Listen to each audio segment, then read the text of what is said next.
Ya ayyuhalladzina amanu taqullaha haqqa tuqatih wa la tamutunna illa wa antum muslimun. Bapak dan ibu-ibu, saudara-saudara dan saudari-saudari kaum muslimin dan muslimat yang dirahmati Allah Subhanahu wa taala. Alhamdulillah, bersyukur kita pada Allah Subhanahu wa taala atas segala bahan rahmat, nikmat dan karunia. Mudah-mudahan syukur kita berbuah nikmat-nikmat yang baru yang membuat kita senantiasa bersyukur kepadanya. Salawat dan salam kepada baginda Nabi Muhammad alaihi abdulus salati wa atamus salam, yang dengan mengikutinya kita insya Allah selamat di dunia dan sampai ke akhirat, dan mudah-mudahan dengan salawat dan salam kepadanya kita berbahagia pula di padang mahsyar mendapatkan syafaat. Bapak dan ibu kaum muslimin dan muslimat yang dirahmati Allah, para alim ulama, syarif pandai, tokoh adat, tokoh masyarakat, al-hadirin wal hadirat wal musyahidin wal musyahidat, yang bergelar tak dipanggil gelar, yang tak bergelar tak sebut nama. Semoga Allah mengampuni dosa-dosa kita, menerima amal ibadah kita, serta mengabulkan doa, harapan dan pinta kita. Sembari kita melanjutkan bersama Imam Al-Baji rahmatullahi alaih melalui kitabnya Al-Wasiyah ini. Alhamdulillah, terakhir nasihat beliau kepada anaknya yang kita bacakan tentang larangan dari sifat bakhil, karena bakhil itu adalah seburuk-buruk penyakit yang mana agama tak selamat, muruah pun tak didapat, kepemimpinan pun tidak pula diridai. Tak patut menjadi pemimpin orang yang bakhil, tak patut pula jadi orang yang jadi ikutan orang yang bakhil. Oleh sebab itu sejak kecil Al-Baji sudah mengingatkan anaknya dari sifat yang keji ini, karena orang bakhil itu selalu pengecut, yang main dorong main dari belakang, berdepan tak berani, dan sering menikam kawan seiring, menggunting dalam lipatan. Ma'asyar kiram dirahmati Allah. Kemudian selanjutnya beliau menasihati kedua anaknya dengan mengatakan, wa iyyakuma wa mawaqifal khizyi wa kullama karihtuma ayadhhara alaikuma fajtanibahu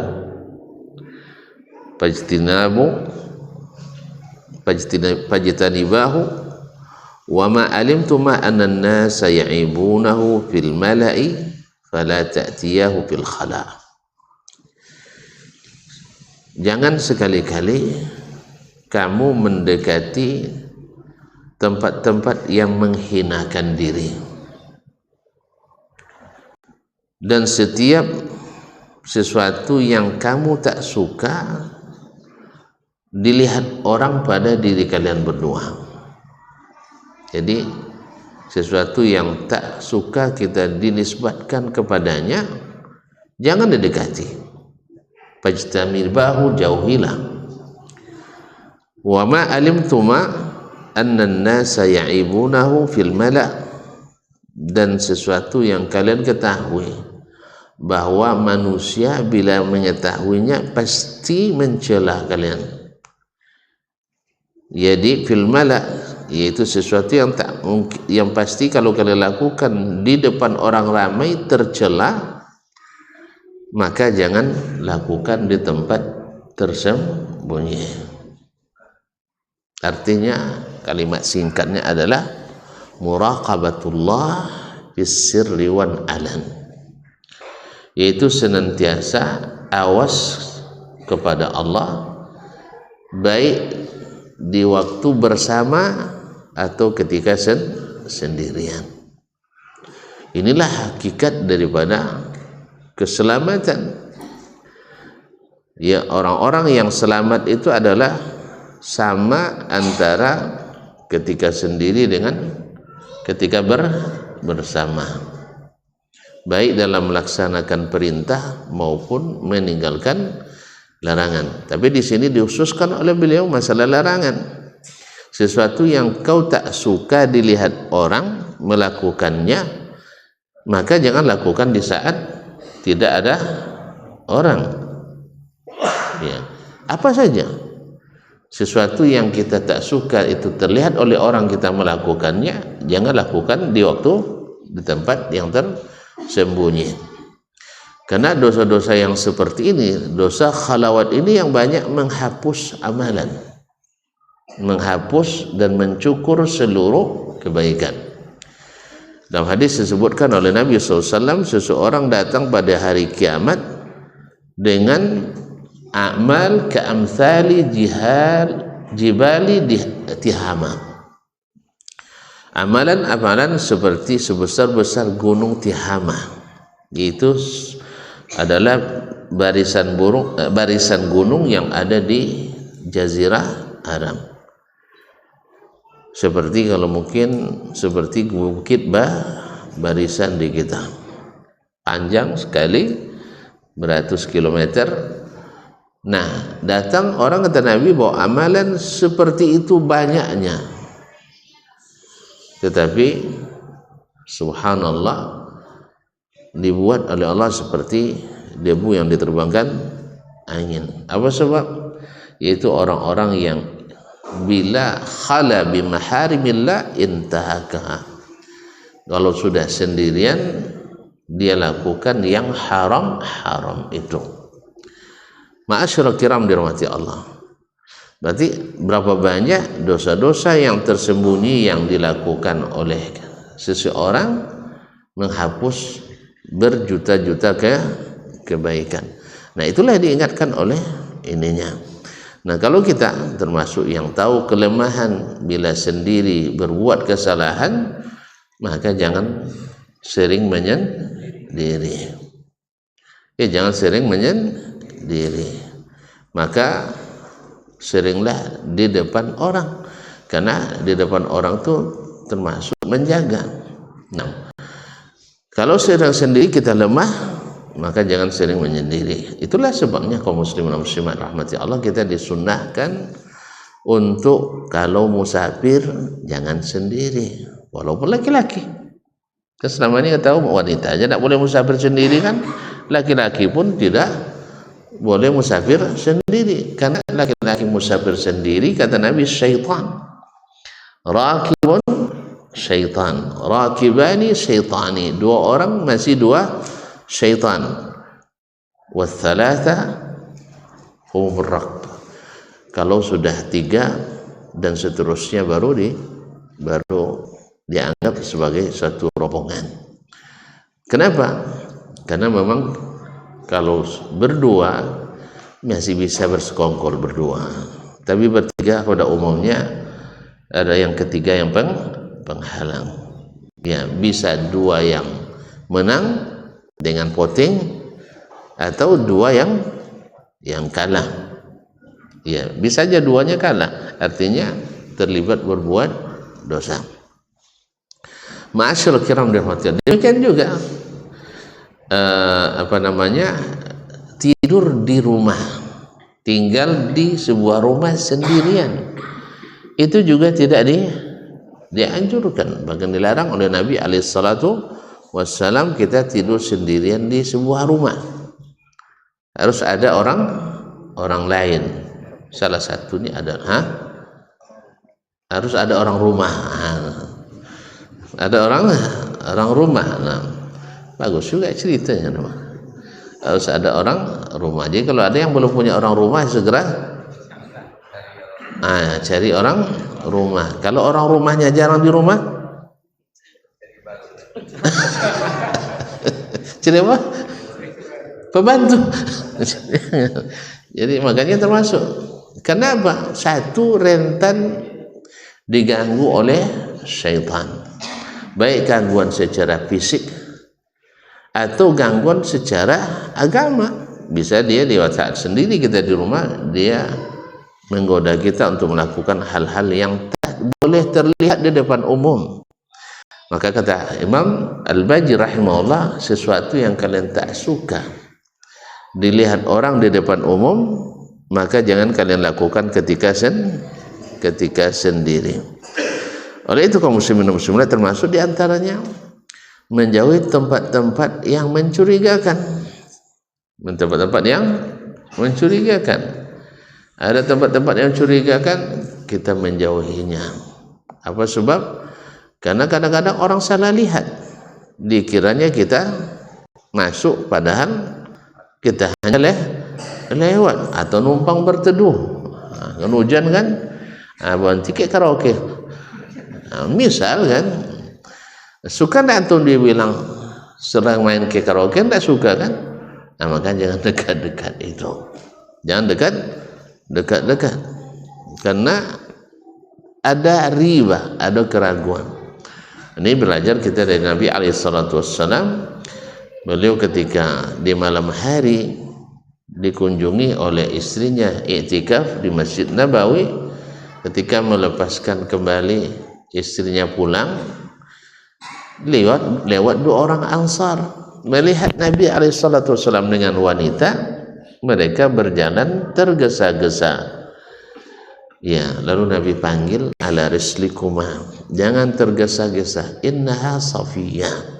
Ini yang bersama saya adalah Safiyah. Safiyah artinya istri Nabi SAW. Lalu mereka, karena Nabi memperkenalkan diri istrinya, ya, mereka bilang, subhanallah ya Rasulullah, tidak mungkinlah kami curiga sama Nabi SAW. Tapi Nabi katakan, inna syaitana la yajri min ibni Adam majrad dam. Sesungguhnya syaitan itu mengalir ikut aliran darah. Fa akhafu ayyulqiya alaikuma asy-syaitan. Saya takut nanti syaitan melemparkan fitnah ke dalam hati kalian berdua. Makanya dihindari tempat-tempat yang tak kita ingin, atau kita tidak ingin orang menyebut kita ada di tempat-tempat tersebut, karena setidaknya akan merusak marwah dan harga diri kita. Oleh sebab itu juga termasuk kaum muslimin dan muslimat, juga bagi kita yang melihat orang yang rasanya tidak mungkin melakukan sesuatu perbuatan yang menghinakan, lalu terlihat oleh kita, maka harus terlebih dahulu melakukan klarifikasi atau konfirmasi. Ya, mungkin kita melihatnya, kita langsung salah sangka seperti tadi. Dan kalau seandainya kita sempat dilihat oleh orang lain yang kita khawatirkan dia curiga pada kita, harus kita perjelas. Jelas ya? Nah, Ustaz potang tuh dari mall apa itunya kan? Ya. Bilo Ahad bilo tanggal 7 apa Desember bilo doh 2 tahun yang lalu. Enggak, potang boh tanggal 7 Desember 2025. Ada ngaji di Masjid Al-Madinah ya kan? Jam apa? Udah kayak subuhnya. Ada kayak subuh bakal lalunya. Misalkan, kalau sudah subuh sabuinnya ngaji tadi di Ittihad misal. Harus kita jelaskan. Nah, harus kita jelaskan supaya kita tidak tertuduh. Ma'asyil kiram dirahmati Allah. Intinya kalimat ini artinya ananda berdua harus senantiasa merasa diawasi Allah Subhanahu wa taala dalam segala tempat, dalam segala situasi dan keadaan. Jangan sampai kamu ketika sendiri melakukan sesuatu yang kamu tak dilihat orang ketika bersama. Baik, kemudian beliau melanjutkan, yaitu fa in balagha ahadukuma ayyastar'iyahu Allah.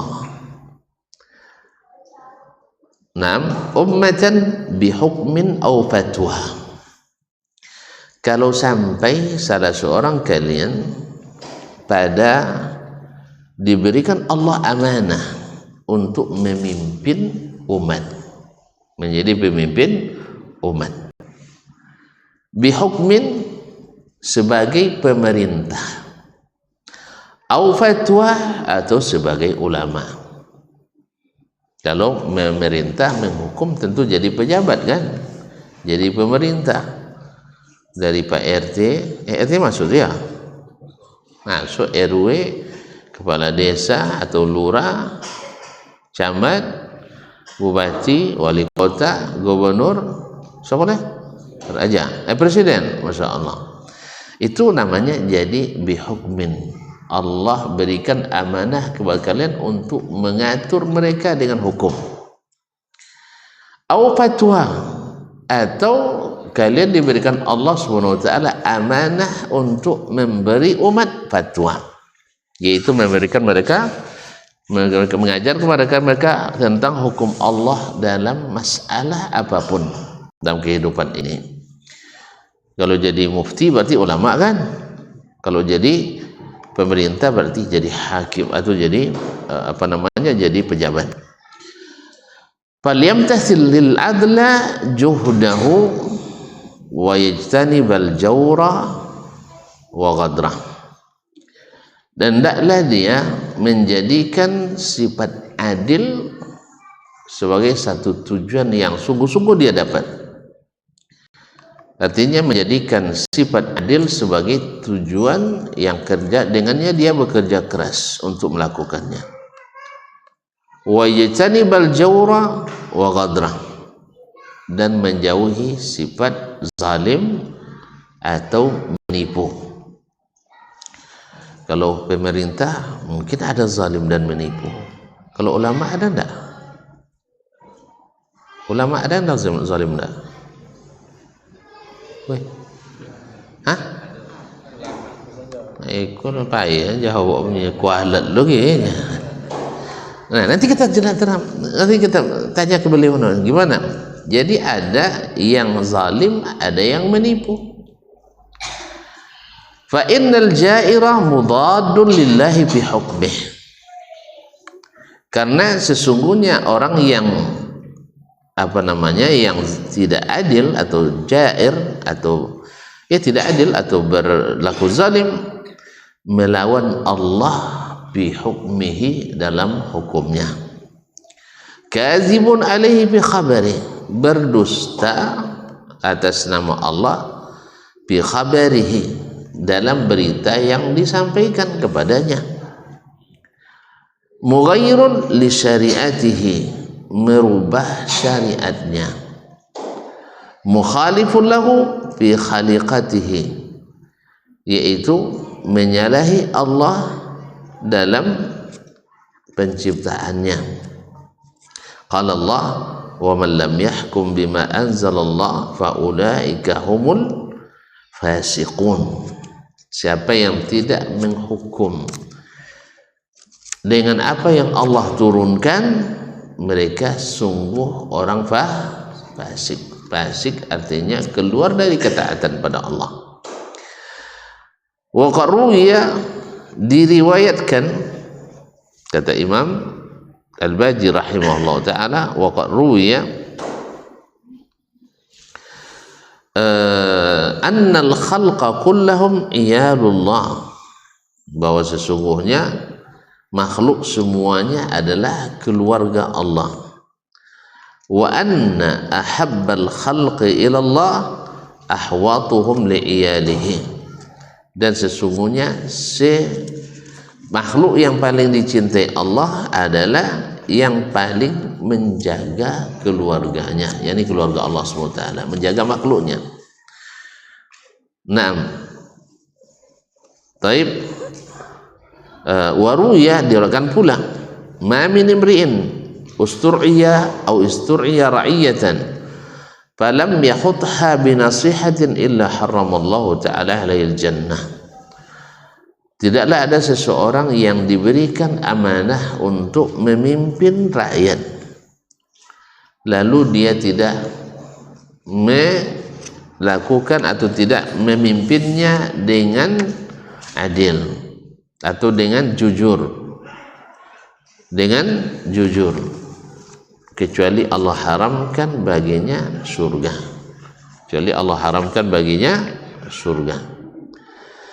Hadis yang pertama tadi yaitu al-khalqu kulluhum iyalullah, manusia atau makhluk semua adalah keluarga Allah, dan yang paling dicintai oleh Allah adalah yang paling bermanfaat bagi keluarga Allah itu yang dibagi makhluk. Ini hadis dhaifun jiddan. Hadis ini sangat lemah. Adapun hadis yang kedua, makanya Imam Al-Baji menyebutkannya dengan kalimat at-tamrid, sigat tamrid waruwiyah, diriwayatkan. Dia tahu bahwa hadis itu adalah sangatlah lemah. Maka dia memakai sigat at-tamrid. Nah, dan bahwa sesungguhnya makhluk semua adalah keluarga Allah Subhanahu wa taala, dan orang yang paling dicintai Allah di antara makhluk adalah yang paling menjaga, memelihara makhluk-makhluk atau keluarganya. Hadis dhaifun jiddan. Di hadis yang kedua, ma min imri'in ustur'iya ra'iyatan, tidaklah seseorang yang diamanahkan menjadi pemimpin bagi rakyat, falam yahutha binasihatin, tapi tidak dia pelihara mereka dengan jujur, tidak dipeliharanya mereka dengan jujur, kecuali Allah haramkan baginya surga. Ini hadis sahih. Artinya kaum muslimin dan muslimat menjadi pemimpin itu atau menjadi ulama itu, kalau melaksanakan haknya dengan benar, yaitu adil ketika menetapkan hukum, adil ketika berfatwa, maka tempatnya adalah di surga. Sah? Bukankah dari 7 orang yang dilindungi Allah di padang mahsyar pada hari kiamat, yang pertama adalah imamun adil, imam yang adil. Sebaliknya, orang yang paling hina dan paling buruk nasibnya pada hari kiamat di padang mahsyar adalah para penguasa, para pemimpin yang tidak adil. Sebagaimana orang yang paling ditinggikan derajatnya pada hari kiamat nanti adalah para ulama-ulama yang adil dalam berfatwa, dan yang pertama pula diseret di atas wajahnya, di atas derajatnya ke dalam neraka adalah juga ulama yang tidak adil. Ulama yang tidak adil. Apa yang tidak adil? Yang tidak melaksanakan perintah Allah dalam memimpin masyarakatnya, yang tidak melaksanakan atau menyampaikan hukum Allah dalam berfatwa kepada umatnya. Jadi pemimpin ada yang zalim? Ada atau banyak? Tentu dah mulai curiga nampaknya. Ada. Terus kalau ada mereka zalim, kita harus ngapain? Ikut zalim juga? Gimana caranya? Ya kita doakan. Bukan dengan menzalimi mereka pula. Mereka menzalimi kita, iya. Tapi kata Nabi, sabar kalian, berikan hak mereka. Hak apa? Hak taat. Pemimpin sezalim apapun wajib nak taat. Woi, pemimpin sezalim apapun wajib tidak taat? Wajib. Itu akidah diajarkan Nabi alaihissalatu wassalam. Tidak halal untuk memberontak kepadanya. Jelas? Tetapi bila disuruhnya berbuat maksiat, wajib taat? Tidak boleh taat. Karena la ta'ata li makhluqin bi ma'siyatil khaliq. Tidak boleh taat pada makhluk kalau menyuruh maksiat kepada al-khaliq. Jelas ya? Jelas? Baik. Jadi oleh itu kaum muslimin dan muslimat dirahmati Allah SWT, jadi pemimpin kalian nanti lalu kalian tidak adil, hati-hati. Sebab kalau tidak adil di dunia hina, di akhirat lebih sengsara. Tapi kalau kalian adil, maka kalian akan diangkat tinggi-tinggi.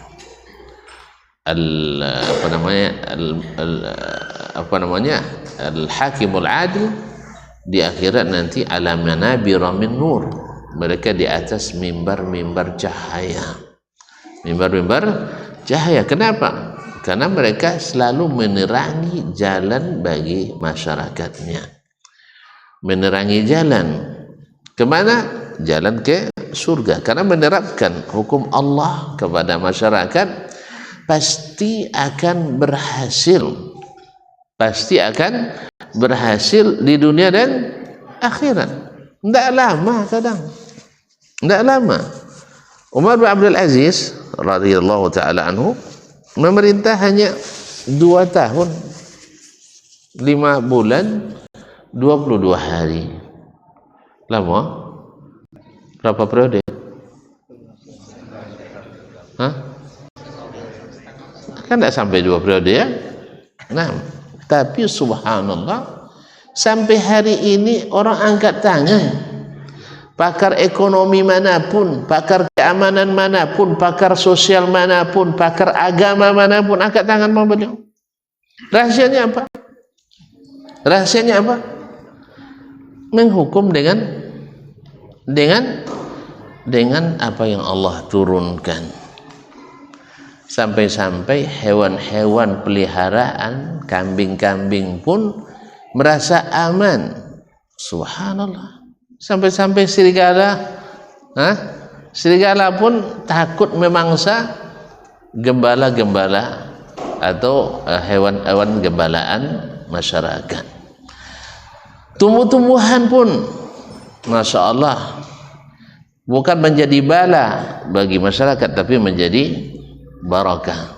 Sampai-sampai buah semangka kalau dibelah, diambil isinya, kulitnya bisa jadi payung. Kena itu kadang, buah semangka, bisa jadi payung saking besarnya. Dia pernah nengok, pernah nengok buah semangka, bawa dia 5 kilo, mak, sawit, tak semangka. Kalau dia sinan kodok nengok, labu Cina, godang apa pun nampak dan paling godang. Godang pewok 2 tekong. Kalau pewok 10 tekong jadi lah loh. Kalau pewok 2 tekong kenek ni pewok lebih daru-daru. Nah, asitan labu Masya Allah. Ya, segadang copat tu. Tak copat nasi dia, copat mandi. Nah, subhanallah, kadang-kadang. Jadi buah apa namanya? Buah yang apa tu yang merah delima tu? Delima, buah delima. Nah, yang merah delima, buah delima. Sampai kalau diambil isinya bisa jadi kopiah. Kulitnya itu dibelah. Besar-besar nah. Besar. Apa sebab? Karena memang kalau pemimpin adil tu Allah berikan keberkahan. Nah, tidak perlu banyak pikiran, tapi banyak rezeki. Jadi kaum muslimin itulah rahasianya. Tidak ada yang lain. Tapi kalau seandainya pemimpinnya zalim, ya banyak bencana, banyak musibah. banyak fitnah, keamanan tak terjamin. Yarhamukallah, tak terjamin keamanan. Tapi di zaman itu, masya Allah, tadi saya bilang kan, serigala aja segan memangsa atau takut. Bayangkan, hari dilantik Umar bin Abdul Aziz, pada heran orang-orang kampung tuh. Biasanya setiap hari ada aja kambing yang hilang, tapi kok enggak. Akhirnya mereka tahu ternyata Umar bin Abdul Aziz dilantik jadi khalifah. Subhanallah. Demikian juga ulama yang tidak jujur, tidak menyampaikan hukum Allah, itu juga termasuk ulama zalim. Lain yang Allah perintahkan, lain pula yang dia fatwakan. Karena memang kalau tidak beradil, sebagaimana pemerintah atau pemerintah ya, raja atau gubernur, kalau dia tidak adil, mudah untuk dipesan oleh sponsor, kan ya? Iya, enggak, raja kalau tidak adil mudah dikemudikan oleh orang lain. Sama ulama kalau tidak adil juga mudah dikendalikan oleh sponsor. Buya, siko dah isa sabuk itu rinya. Tapi tu sabuk, aku sabuknya. Itulah, kan ya? Disabuk, akhirnya apa? Amu buyanya membahas masalah Wahabinya, bubar kaji sikonya. Amu aja kira sekali datang kiannya sudah itu dua datang aduh. Nah, sekali aja pembubarkan kajian sudah itu tidak pernah muncul lagi. Ada juga memang ada. Awak kecil awaknya bapi-api ceramah kan sudah itu tiap minggunya kau kian baguslah. Nah, bagus kalau memang dibubarkan kajian, habis itu kajian diisi terus, tidak masalah. Yang masalah beda kaji begitu tidak ada masalah. Yang masalah adalah melarang orang mengaji. Karena masyarakat itu perlu dihidupkan ilmu pada mereka, ilmu yang benar. Tapi kalau seandainya mereka tidak mengaji, maka semakin memusuhi kaji. Allah musta'an. Jadi pemimpin yang ulama yang tidak jujur, ulama yang tidak adil juga rentan dikemudikan oleh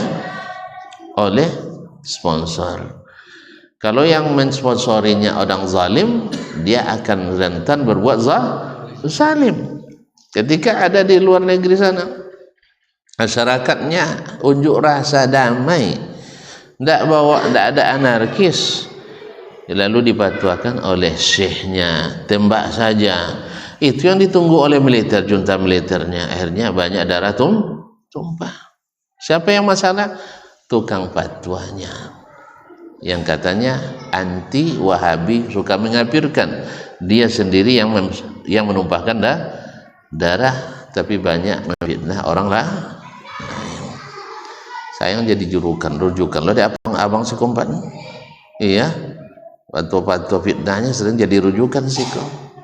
Allah musta'an. Akhirnya sampai-sampai di negeri ini dikenal dengan Buya halal. Tidak ada halal daerah. Ibu semua halal. Buya halal. Mana nama Buya? Biasanya Buya halalnya. Buya halal. Allah musta'an. Jadi makanya Imam Al-Baji ingatkan ini, karena dua-dua ini kalau benar langkahnya, membawa perubahan besar pada umat, bawa kebaikan besar bagi masyarakat. Tapi kalau sempat tergelincir dua-duanya, merusak, daya rusaknya sungguh sangat hebat pada umat dan masyarakat. Maka dari awal dia ingatkan, kalau sampai umur kalian nanti, kalian diberikan amanah untuk menjadi pemimpin, menghukum atau memberi fatwa, ingat ananda, hendaklah selalu adil. Apa itu adil? Meletakkan sesuatu pada tempatnya, atau memberikan hak kepada yang berhak menerimanya. Jadi menyesuaikan dengan ilmu fatwanya, menyelesaikan dengan hukum Allah kebijakannya. Ini yang mendapat jaminan ditolong oleh Allah Subhanahu wa ta'ala. Dan oleh sebab itu jauhi al-jawr, sifat zalim, sifat durhaka, sifat menyimpang, dan al-ghadr, menipu. Karena sesungguhnya kalau diberikan amanah lalu menipu, nanti di akhirat berbahaya dan sangat susah untuk diselamatkan. Azan dulu, Syekh. Nah.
اللهم رب هذه الدعوة التامة الصلاة القائمة.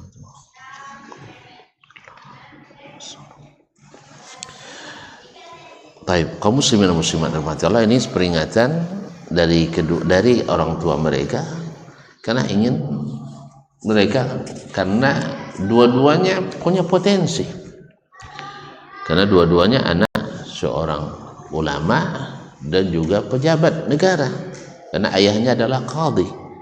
Ayahnya adalah qadhil qudat, ketua Mahkamah Agung pula di masanya. Jadi nanti kalian juga akan, mungkin kalian akan, kalau tidak jadi hakim, jadi pemimpin atau jadi qadhi, dan qadhi mesti menghukum, atau jadi ulama yang mesti diminta fatwa. Oleh sebab itu maka hendaklah kalian selalu bersikap adil, karena kalau tidak nanti kalian sungguh berbahaya di hadapan Allah Subhanahu wa taala. Oleh sebab itu kaum muslimin dan muslimat dan masalah itu sebabnya banyak ulama yang tidak mau diangkat menjadi qadhi. Banyak ulama yang tidak mau disuruh menjadi gubernur atau menjadi wali. Banyak ulama yang lari ketika diberikan jabatan, dan tidak jarang pula mereka yang menangis ketika ditunjuk jadi pemimpin, seperti Abu Bakar menangis, Umar menangis, Umar bin Abdul Aziz menangis, semua mereka. Tapi karena amanah dibebankan, mereka harus jalankan. Kalau kita nangis kalau tidak tertunjuk, itu bedanya. Kalau tidak tertunjuk, nangis kita.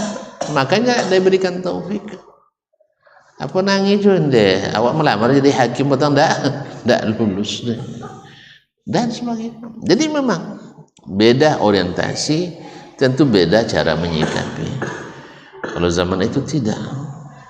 Maka karena dia punya potensi, maka dinasihati oleh ayahnya. Mana tahu nanti kalian jadi salah satu jadi qadhi yang mewakili pemerintah dalam masalah hukum, atau jadi ulama yang berfatwa untuk umat. Maka jadi harus adil, jangan terdorong oleh, kadang-kadang orang kan berfatwa karena kebencian, apalagi berkaitan fatwanya dengan golongan tertentu, didasari dengan kebencian, bukan karena dalil, bukan karena ilmu, terdorong oleh gimana itu, oh itu sesat tuh katanya. Kenapa sesat? Tidak jalin. Iya, masa kita hukum sesat orang yang sehari-harinya Al-Quran dan Sunnah, lalu dihukum sesat? Karena muskilah. Lalu yang menghukum sesat itu yang hari-harinya beragama sesuai pendapat, berarti yang sesat menyesatkan yang tidak sesat. Nah, jadi oleh itu kaum muslimin dan muslimat, dan ini terjadi dulu ketika Imam Ahmad rahimahullah, ya, sebagai imam ahli sunnah, di masanya disiksa oleh qadil qudat dari kalangan liberal karena dia sampai ke puncak kekuasaan, mendekati khalifah, ya angkatlah jadi ketua Mahkamah Agung, qadil qudat. Akhirnya dia perintahkan seluruh hakim tinggi di seluruh provinsi untuk menandatangani bahwa Imam Ahmad sesat menyesatkan. Ini apa dasarnya? Adalah bukan ilmu, tapi adalah kebencian. Nah, fatwa-fatwa seperti ini berbahaya, menimbulkan fitnah. Orang yang Masya Allah setiap bulan atau setiap hari melihat orang pergi ke negeri yang mereka juluki negeri Wahabi, tapi dengan petenteng-petenteng ngibul mengatakan ada muazzin karena baca innallaha wa malaikatahu langsung dipancung. Subhanallah, segitu kejamnya. Makanya kita tanya, di mana dipancungnya? Siapa muazzin itu? Siapa yang melakukan? Ini masih peristiwa besar. Kalau semuanya Mr. X, tidak mungkin. Yang memancung tah siapa? Masjid tempat dipancungnya tah di mana? Yang dipancung juga kan tidak jelas ya siapa? Berarti namanya ngibul. Tahu ngibulnya? Badutoh. Bahasa asok dutoh orang dengan itu kadang-kadang. Auzubillah. Jadi kaum muslimin dan muslimat rahmati Allah, atau difitnah bahwa mereka tidak menerima perbedaan pendapat sama-sama nyoba itu pendapat kan ya kan jauh sabi tak bagi tiga Wahabi ini kan dia apa tu bagi tiga dia bagi pendapat kan ya sesama mereka aja beda pendapat masa diisukan tidak bisa berbeda pendapat dusta lagi. Jadi masanya kaum muslimin berbeda. Nah yang seperti ini kedasarnya kebencian. Jangan sekali-kali hukumlah dengan adil. Apa hukum dengan adil? Oh mereka kalau berpegang dengan pendapatnya keras, teguh, nah betul. Yang kedua kalau menganggap orang salah dihukum salah. Kalau mereka mengatakan orang salah jelas, tegas, iya. Kalau awak ndaknya salah buat pun jalannya kan itu iya kan kasihan masa bidah hasanah dibuatnya di sabuil salah kan itu selesai ndak gitu aja aku selesai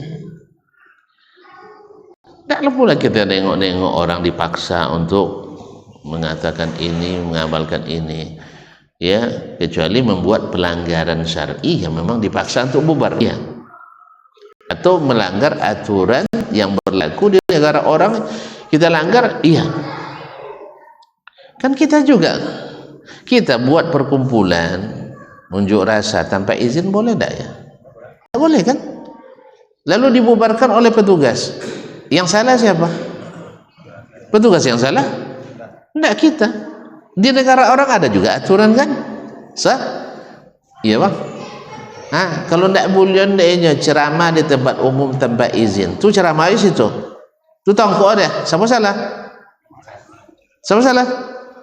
awak nak ceramah tu kan ya tidak boleh disalahkan mereka aturan mereka tidak sesuai dengan aturan saya bila lagi mereka mengikut awak awak tidak jauh mau ikut ini kan kita tidak mau juga ikut mereka jadi oleh itu kaum muslimin muslimat dirahmati Allah jadi tukang fitnah jadinya bukan memberikan fatwa sesuai fakta dan tidak adil dalam membuat pernyataan. Oleh itu kaum muslimin ini yang dipesan oleh Imam Al-Baji kepada anaknya karena penguasa kalau tidak adil cenderung zalim kalau penguasa kalau tidak adil atau ulama kalau tidak adil cenderung bikin fitnah. Nah apa supaya tidak bekal yang harus ada pada seorang alim atau seorang hakim supaya dia adil selalu yaitu pertama harus berilmu apa yang dia ilmui tentang hukum Allah dalam bernegara atau dalam berperkara harus ini dalam bernegara atau beragama harus dia ketahui. Kalau dia tidak tahu, gimana dia tidak adil? Karena tidak ada yang adil, yang benar-benar adil kecuali hukum Allah Subhanahu wa taala. Nah, jadi dia harus tahu bagaimana untuk menyelesaikan permasalahan rakyat dengan ilmu. Ilmu apa? Ilmu yang Allah turunkan. Yang kedua, ulama kalau berfatwa harus juga berilmu tentang apa yang dia fatwakan. Kalau tidak nanti dia berfatwa tanpa ilmu juga akan zalim.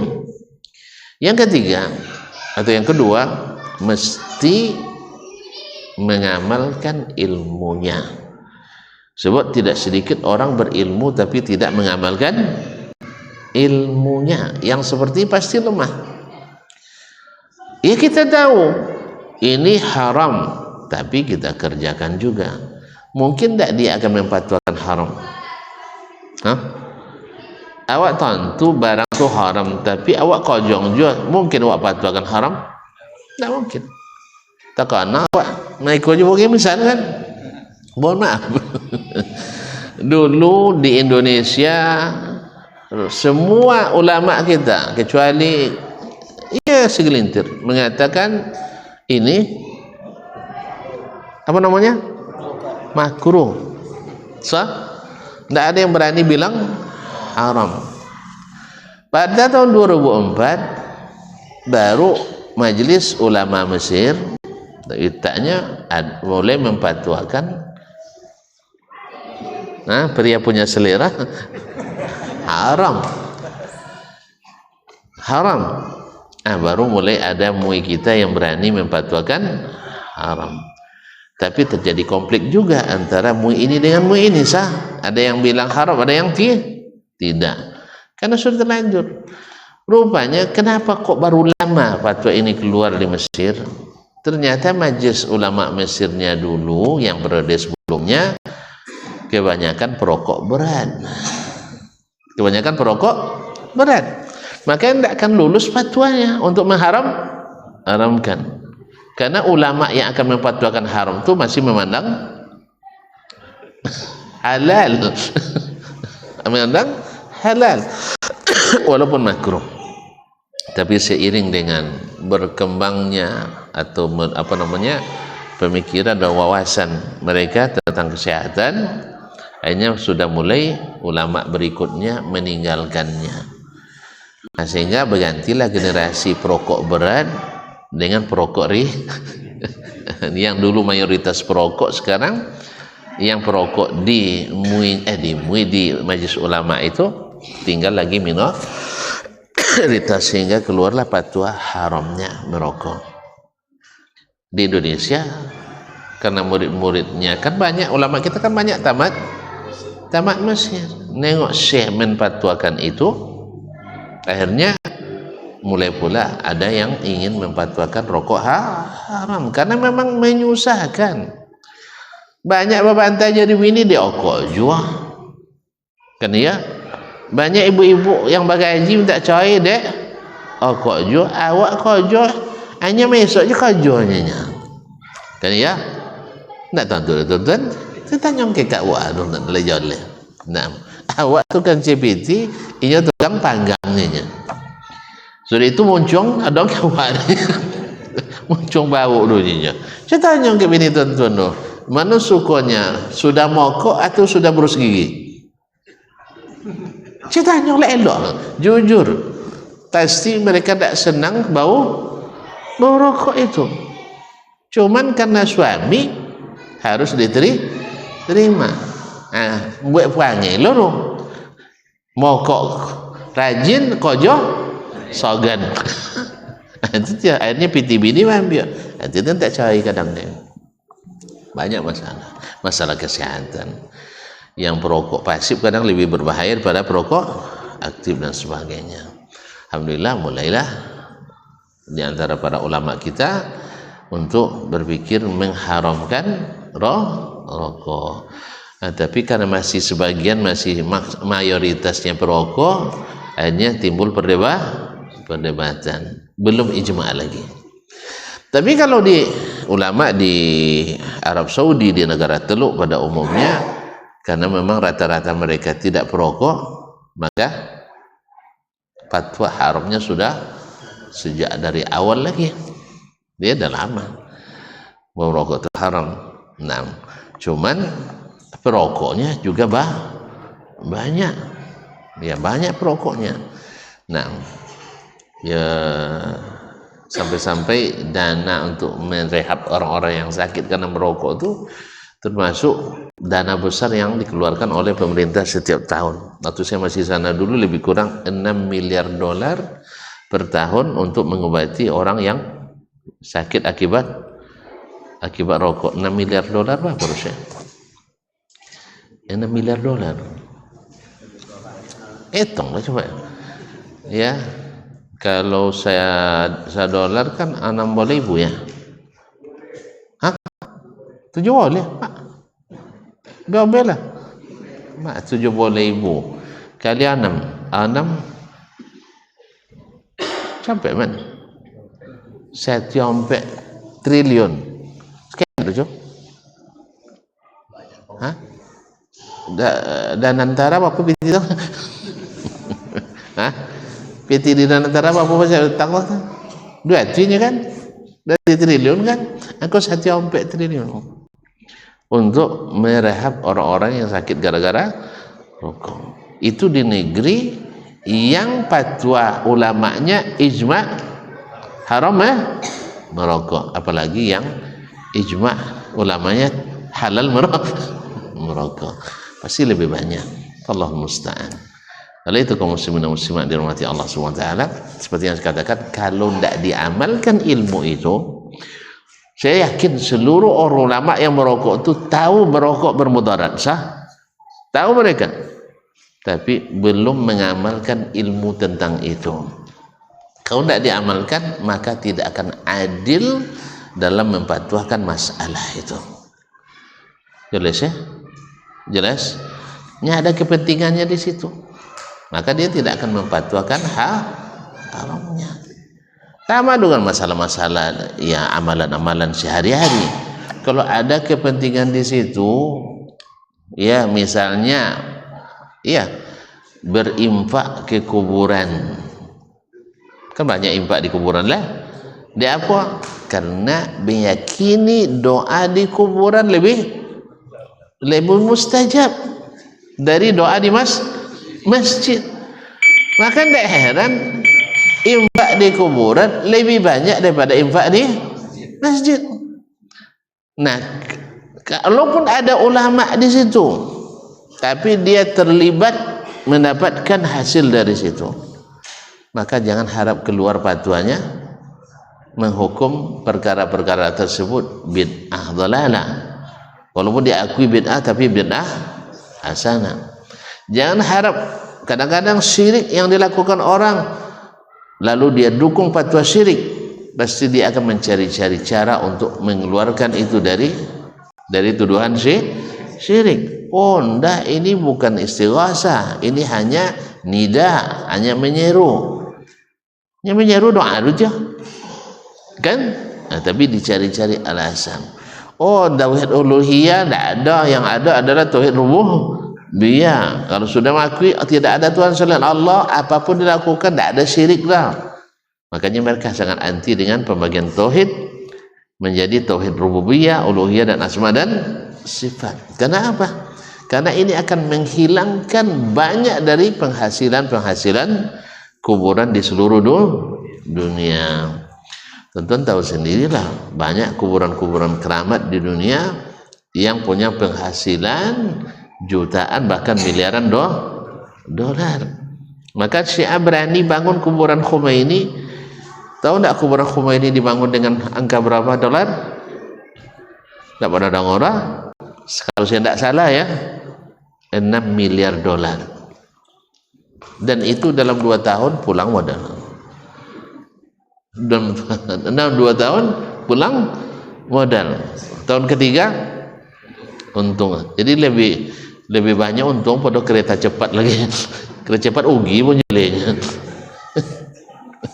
Kereta cepat tinggal uginya. Tapi kalau itu enggak, kuburan langsung untung. Jadi di negeri-negeri yang mengkultuskan imam, mengkultuskan syekh, pasti kuburan bisnis paling menjanjikan. Oleh sebab itu, salah bangun kereta cepat, bangun kuburan keramat. Itulah. Jadi kalau dibangun kereta cepat ugi, bangun kuburan keramat untung. Sana tidak perlu lunci modal ke Cina. Allah musta'an. Baiklah, mohon maaf ini urusan orang ya. Nah, maksudnya apa? Kalau kalian nanti tidak mengamalkan ilmu yang kalian ketahui, maka kalian tidak akan pernah berfatwa dengan ilmu yang kalian ketahui, tapi adalah sesuai dengan permintaan pasar. Oleh sebab itu, ingat ini, kalau tidak jangan jadi. Kalau tidak jangan jadi mufti dan jangan pula jadi pemerintah. Jadilah sebagai rakyat biasa, itu lebih selamat. Inilah nasihat Imam Al-Baji pada anaknya Ahmad dan Muhammad. Subhanallah, ya, di antara anaknya yang jadi memang terkenal mengikut cara ayahnya pula, walhamdulillah. Dan semua taufik dari Allah SWT. Tapi barangkali sampai di sini kajian kita malam ini, mudah-mudahan bermanfaat. Mudah-mudahan kalau kita punya anak, menjadi anak-anak yang bila jadi pemimpin yang adil, dan bila jadi ulama, mufti yang adil. Wallahu ta'ala alam. Wa sallallahu ala nabiyyina Muhammad wa sallam. Wa subhanakallahumma bihamdik asyhadu an la ilaha illa anta astaghfiruka wa atubu ilaik. Wassalamualaikum warahmatullahi wabarakatuh.